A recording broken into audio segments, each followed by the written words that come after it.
Kemudian orang yang melakukan sunnah atau mengerjakan sunnah menjadi asing, tidak jarang terjadi pada saat itu, maka orang yang mengerjakan sunnah dianggap melakukan bid'ah karena sunnah dianggap asing. Ya, bid'ah-bid'ah yang dianggap sunnah. Ada buku seperti ini yang isinya tidak jauh berbeda, judulnya Al-Bid'ahul Hauliyah. Hauliyah dari kata haul yang artinya tahun. Diterjemahkan ke dalam bahasa Indonesia ritual bid'ah tahun atau ritual bid'ah tahun.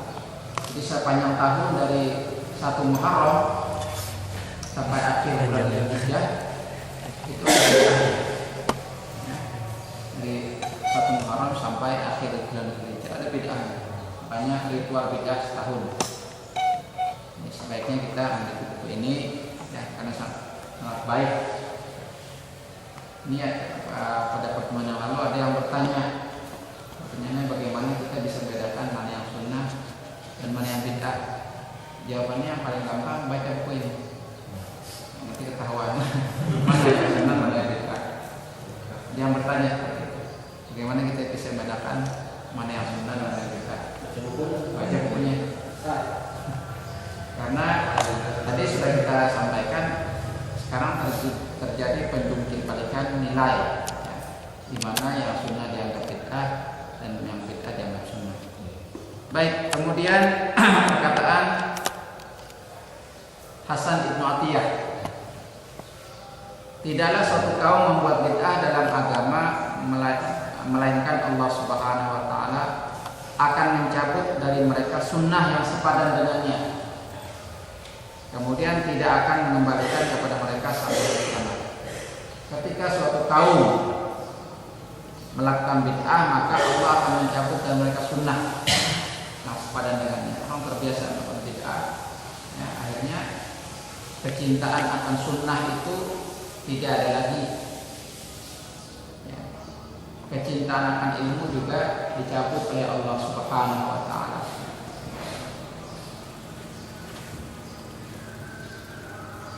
Perkataan Abdullah bin Mas'ud mengatakan, hendaklah kamu menghindari apa yang baru dibuat manusia dari bentuk-bentuk bid'ah,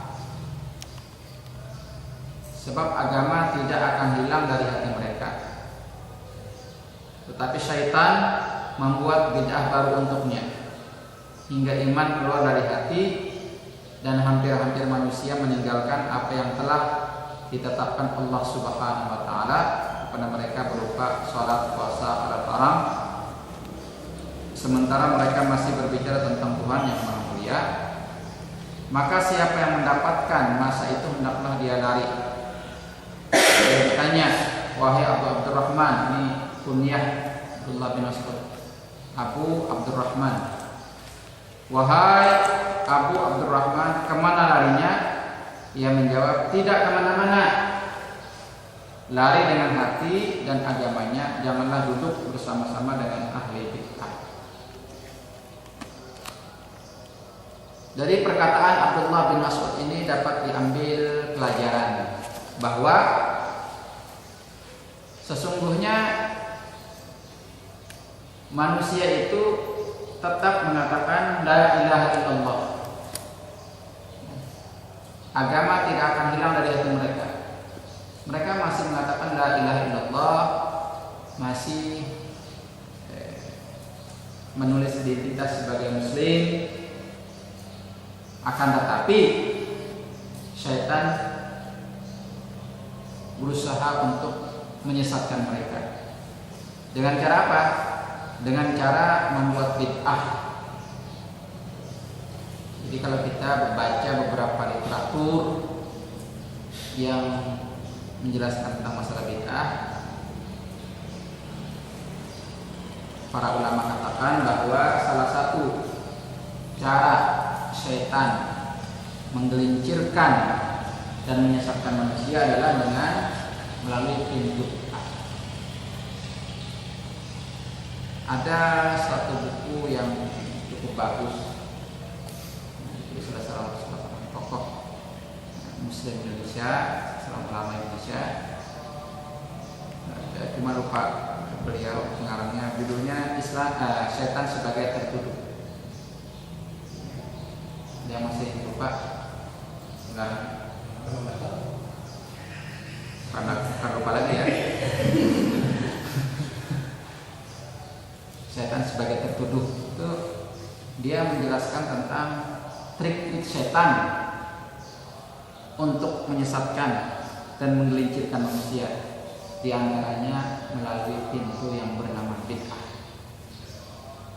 Ini sangat efektif karena sebagaimana kita jelaskan tadi di depan, perkataan Sufyan Ats-Tsauri. Sufyan Ats-Tsauri salah seorang tabi'in. Al-bid'atu ahabbu ila iblis minal maksiyah. Bid'ah itu lebih disenangi oleh iblis daripada maksiat. Alasannya, manusia mungkin bisa bertobat dan banyak yang bertobat dari perbuatan maksiat, tapi mereka sangat sulit untuk bertobat dari perbuatan bid'ah. Karena maksiat semua orang tahu. Tidak ada yang tidak tahu, kata para penjahat-penjahat ulung, ya.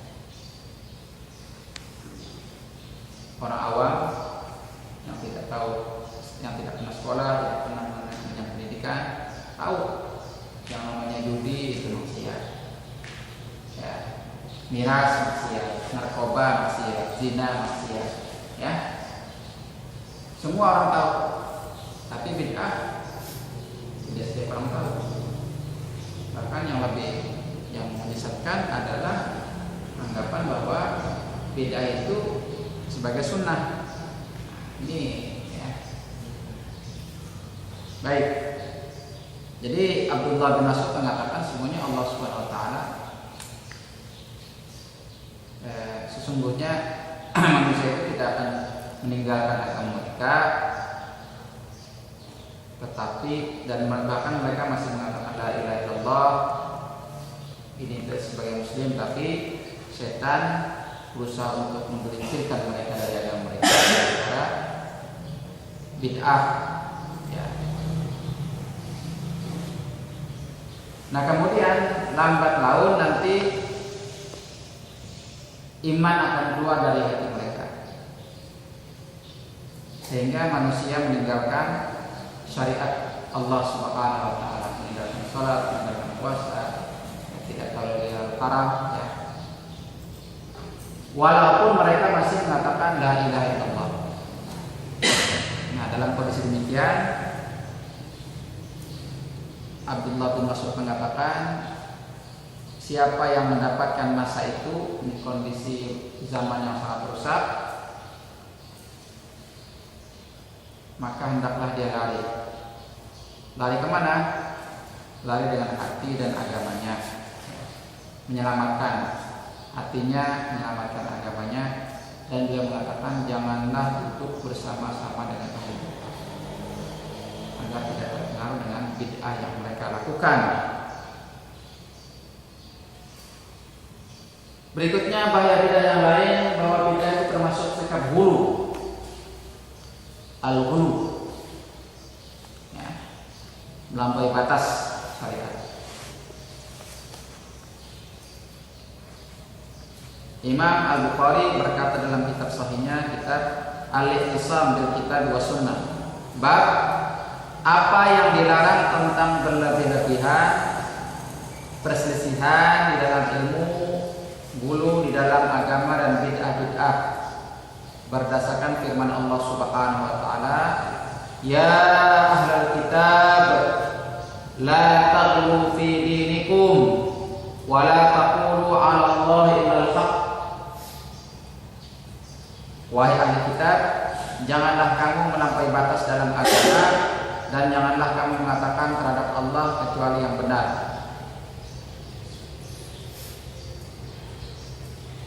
Ghulu, sebagaimana definisi bid'ah. Apa definisi bid'ah? Definisi bid'ah, para ulama mengemukakan banyak definisi tentang bid'ah. Tapi yang terbaik menurut Yusuf Al-Qaradawi dalam kitab beliau As-Sunnah wal Bid'ah, definisi terbaik untuk penjelasan tentang bid'ah adalah definisi yang dikemukakan oleh Imam Asy-Syatibi dalam kitab Al-I'tisam, yaitu bid'ah adalah tariqatun fid dini mukhtara'ah, ya, tudahi asy-syar'iyyah yuqsadu bis-suluki 'alaiha al-mubalaghatu fit ta'abbudi lillahi subhanahu. Ini baik untuk dihafalkannya, definisi bid'ah yang dikemukakan oleh Imam Asy-Syatibi. Saya tampilkan lagi definisinya lebih jelas, dan alangkah baiknya ini kalau kita hafalkan.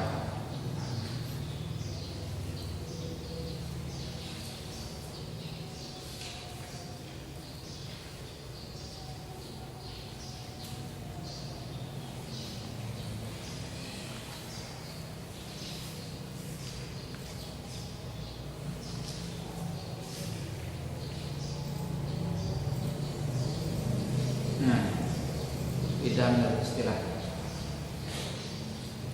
Ini definisi Imam Asy-Syatibi yang paling baik, yang banyak definisi, termasuk di sini kan ada ya definisi bid'ah. Yang paling baik ini Qaradawi dalam kitab beliau As-Sunnah wal Bid'ah. Qaradawi menulis buku kecil ya, Sunnah dan Bid'ah. Tariqatun fid din mukhtara'ah tudahi asy-syar'iyyah yuqsadu bis-suluki 'alaiha al-mubalaghah fi ta'abbudi lillahi subhanahu. Tariqah, cara, metode, jalan fid din dalam agama. Bagaimana jelasnya? Ini penting ini batasan fid din agar tidak salah kaprah dalam memahami bid'ah. Jadi bid'ah berkaitan dengan masalah ibadah, masalah agama. Mukhtara'ah, dibuat-buat. Tudahi asy-syar'iyyah, mirip-mirip, menyerupai syariat. Yuqsadu bis-suluki 'alaiha mubalaghah. Dimaksudkan, jadi orang melakukan bid'ah itu tujuannya adalah al-mubalaghah. Nah, ini dikatakan tadi. Jadi orang yang berbuat bid'ah itu melakukan mubalaghah, hulu, berlebih-lebihan dalam menjalankan agama, ya. Sebagaimana riwayat yang sahih dari Aisyah radhiyallahu taala anha tentang 3 orang yang datang menghadap beliau menanyakan ibadah Rasulullah sallallahu alaihi wasallam. Satu mengatakan, saya akan sholat terus, tidak tidur. Satu lagi, saya akan puasa terus, tidak buka.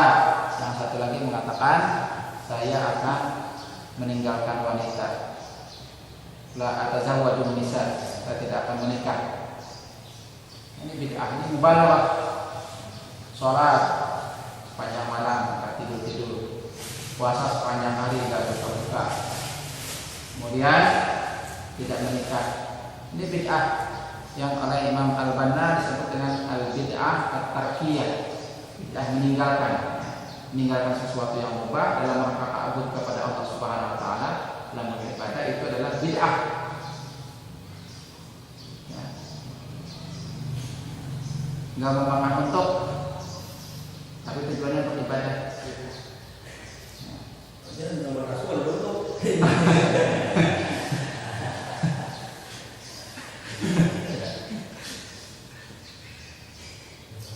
Ya, itu mubalaghah hulu, berlebihan, sikap berlebihan.